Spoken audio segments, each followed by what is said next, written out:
چی ҳодиса рух медиҳад ҳангоме ки мо мемирем? дар ҳақиқат раванди марг ин як лаҳза нест чуноне ки мо фикр мекунем. бигзор нафаскашӣ ва кори дил қатъ шавад, аммо мағзи сар якчанд муддат зинда мемонад. соли 2017 олимони иёлоти муттаҳидаи амрико тадқиқоти электроэнсефалографии майнаи сарро гузаронданд ва муайян карданд ки зиёда аз 5 дақиқа баъди оне ки тани одам мурда ҳисоб мешавад, мағзи сари он зинда мемонад.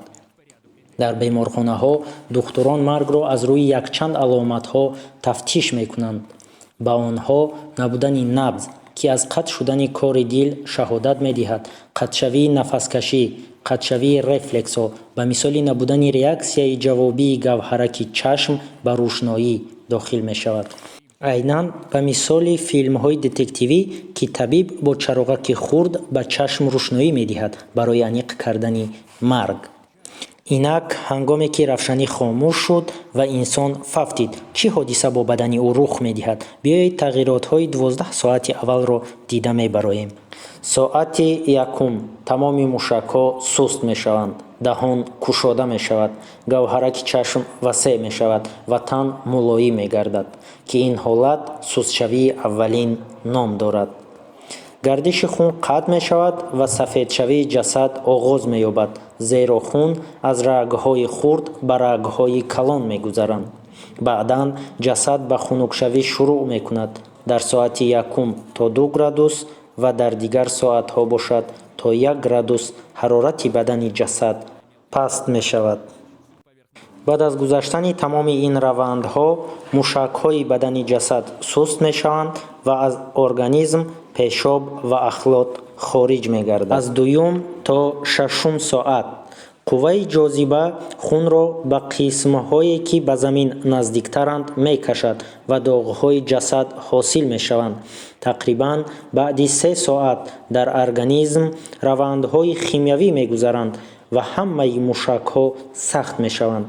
ин раванд сахтшавии мушакҳо ё шохшавии ҷасад ном гирифтааст. сахтшавии мушакҳо аз қисмати рӯй сар шуда то ба пойҳо меравад. дар солҳои қадим одамон дар чашмони маит танга мегузоштанд. ин оин шояд барои пӯшида нигоҳ доштани чашмони маит буд, чунки марг аввал ба чашмон осеб мерасонад. инчунин дигар ақидаҳои динӣ низ вуҷуд доранд.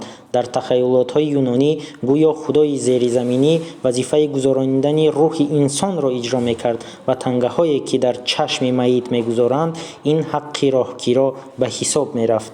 аз 7 то 12 соат новобаста аз он ки шохшавии қатъӣ баъд аз 12 соат оғоз мегардад, андомҳои ҷасад аллакай аз соати 7 ба шохшавии қатъӣ шурӯъ мекунанд. пойҳо ва дастон каме қатъ шуда шох мешаванд. аммо ҳамаи ин равандҳо аз сину сол, ҷинс, муҳити атроф ва боду ҳаво вобастагӣ дорад. соати 12 баъди шохшавии қатъӣ ҷасад боз оҳиста оҳиста суст мешавад. аз ангуштони пой ва дастҳо сар шуда то ба рӯй ва сар меравад. ин ҳолат дар натиҷаи гузаштани равандҳои химиявӣ дар мушакҳо ва бофтаҳо ба миён омада ва ин раванд аз 1 то 3 рӯз давом меёбад. ин вобаста аст аз ҳарорати боду ҳаво. ин ҳолат сустшавии дуюмин ном гирифтааст.